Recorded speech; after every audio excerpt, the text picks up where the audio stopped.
Hadirin jamaah pasukan zikir yang dirahmati oleh Allah Subhanahu wa taala.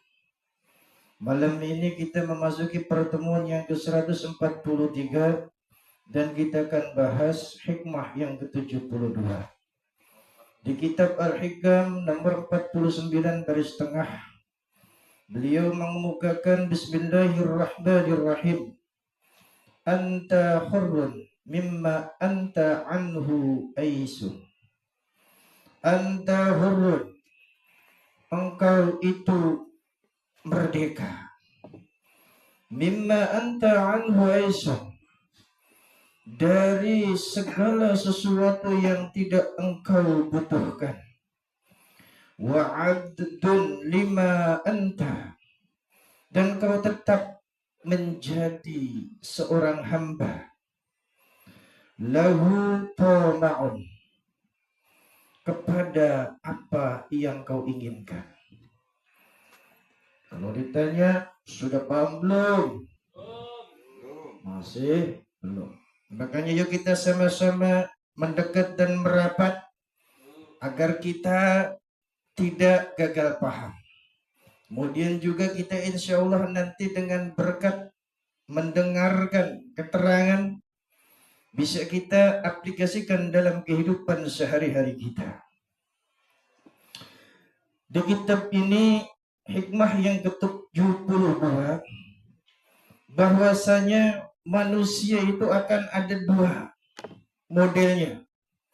Ada orang yang seperti di dunia ini merdeka, bebas lepas. Ada yang seperti terpenjara, merana, hidupnya sedih, dan itu berkepanjangan. Nah, kalau seandainya ada dua gambaran yang seperti itu, wahai pasukan zikir, pengen jadi orang yang bebas, merdeka, atau terpenjara?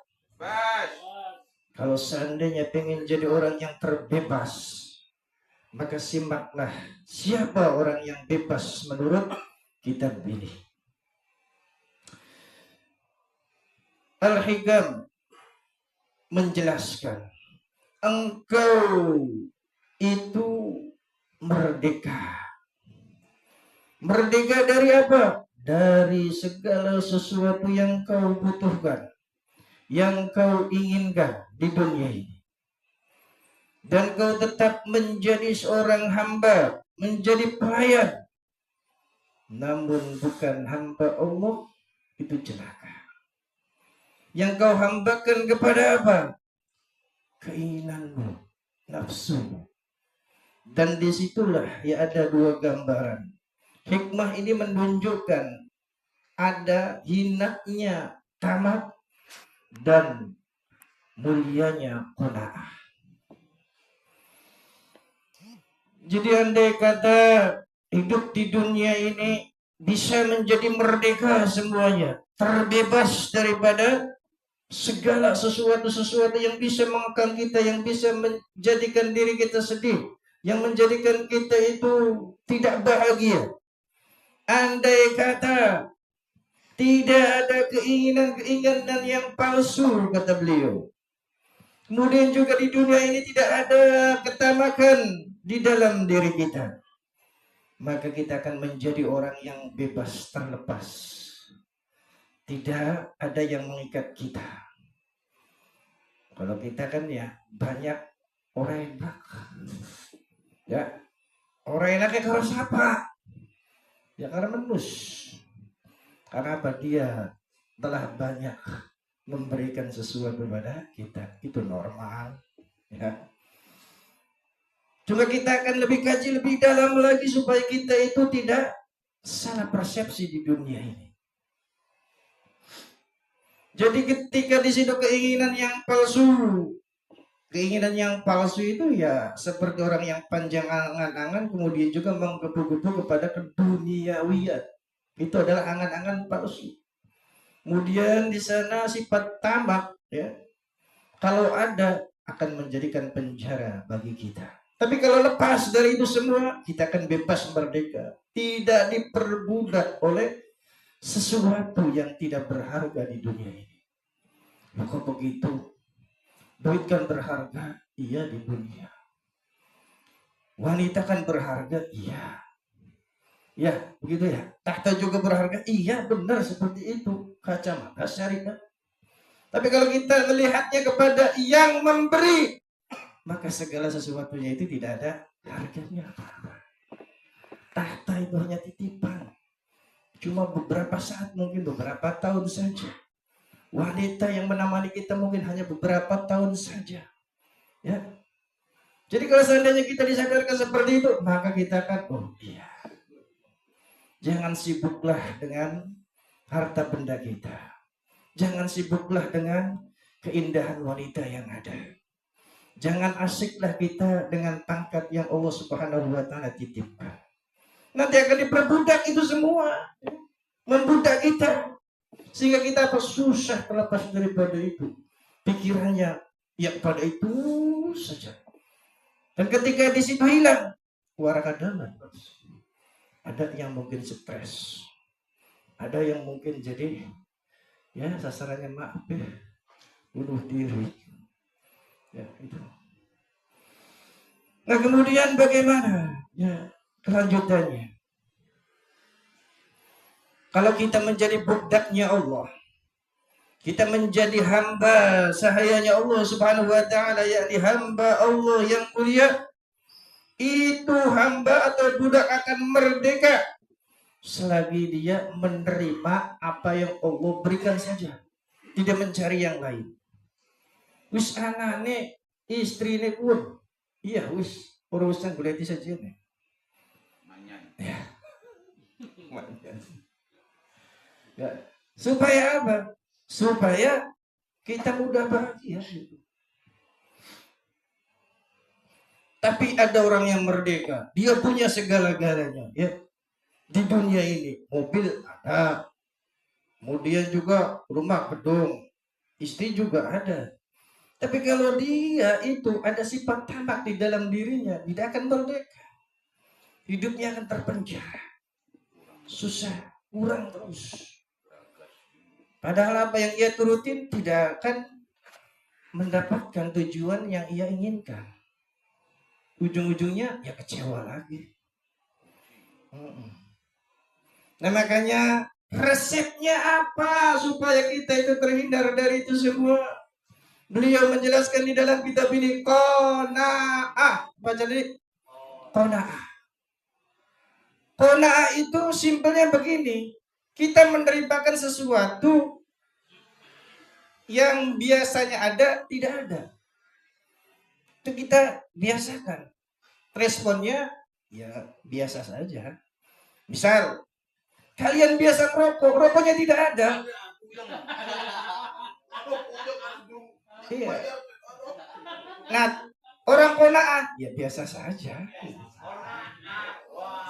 Ya. Kalau qanaah biasa saja. Makanya qanaah itu adalah tenangnya hati kita karena tidak ada sesuatu yang sudah biasa ada pada diri kita. Ya, biasanya kita pegang duit, ternyata nggak pegang duit, biasa saja.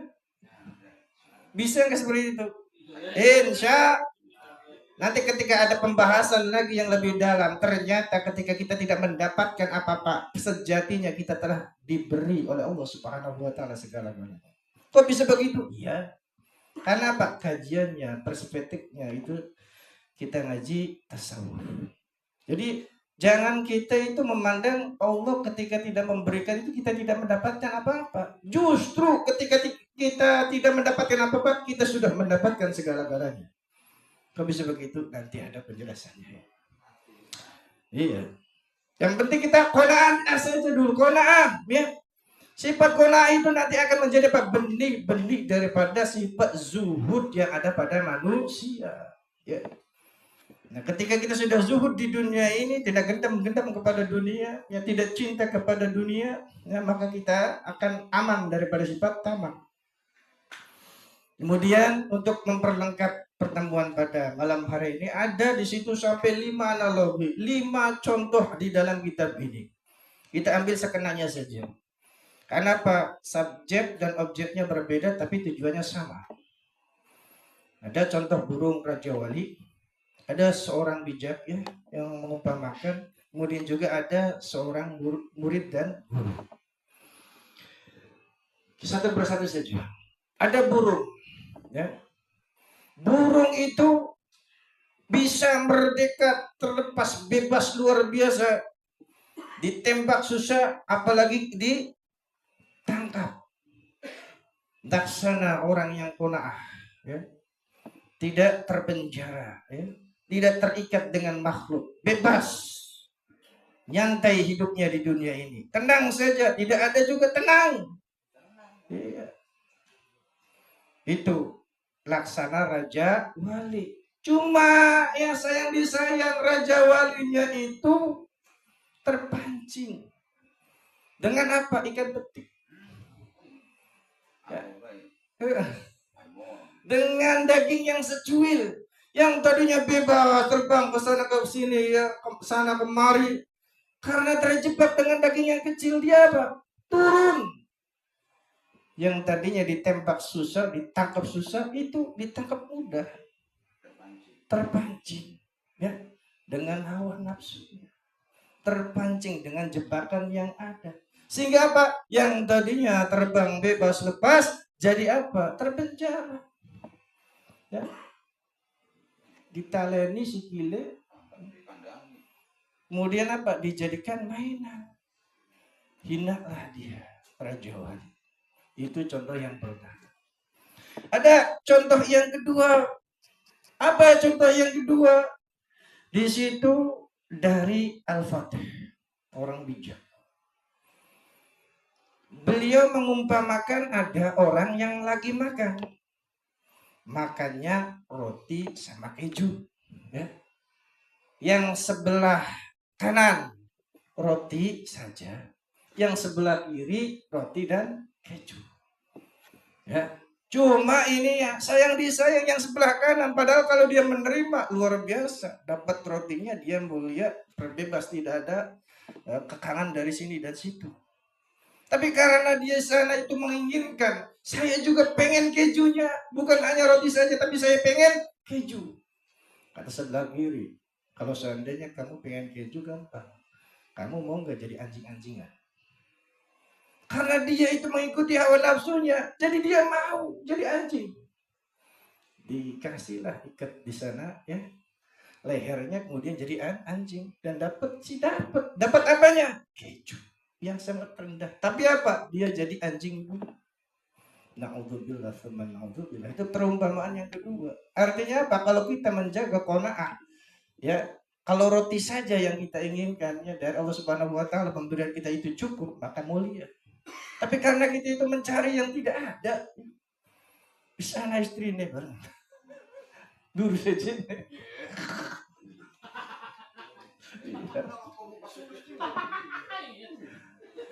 Asulis mah bebas.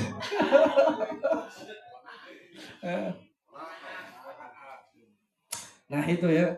Dan contoh yang ketiga, ya, untuk supaya lebih lengkap lagi. Ada guru di situ yang datang ke salah satu murid atau santrinya. Guru itu datang, yaitu gurunya Wali. Datanglah ke santri itu. Kemudian santri ya sangat luar biasa gembira karena ada guru yang datang. Nah kemudian di dalam sebuah jamuannya dia itu kasih makanan. Ya, katakanlah roti lagi lah, roti, jadi kasih roti. Atau dikasih nasi lah. Cuma di sana berangan, kalau seandainya guru saya bukan hanya kasih nasi tapi kasih kambing guling, dikasih sate, akan lengkap. Cuma yang namanya guru, ya, yang mukasyafah, tahu dengan ucapan seperti itu.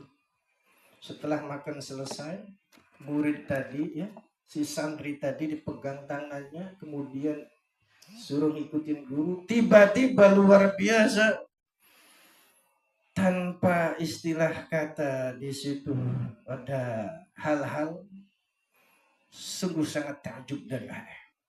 Apa keanehannya? Ketika itu guru mengajak sang murid, tiba-tiba di situ suasananya seperti ada di sesuatu yang sangat mencekam, seperti di penjara. Kemudian apa? Si murid tadi melihat banyak siksaan, banyak deraannya, banyak ranjaman, dipotong-potong tangannya. Kemudian gurunya itu mengatakan, itulah mereka yang tidak sabar. Kalau seandainya ya, roti yang ada di genggaman itu cukup bagi dia, maka dia tidak akan disiksa seperti itu. Artinya apa? Di dunia ini pokoknya apapun ya pekerjaan kita, apapun strata kita, ya, pekerjaan apapun yang kita kerjakan, kalau seandainya kita menerima apa yang Allah Subhanahu wa Ta'ala sudah kasih, insya Allah itu akan menjadikan mulia kita di dunia ini. Ya, itu saja dulu kajiannya, semoga manfaat. Mari kita sama-sama lanjutkan ke istighosah atau doa bersama.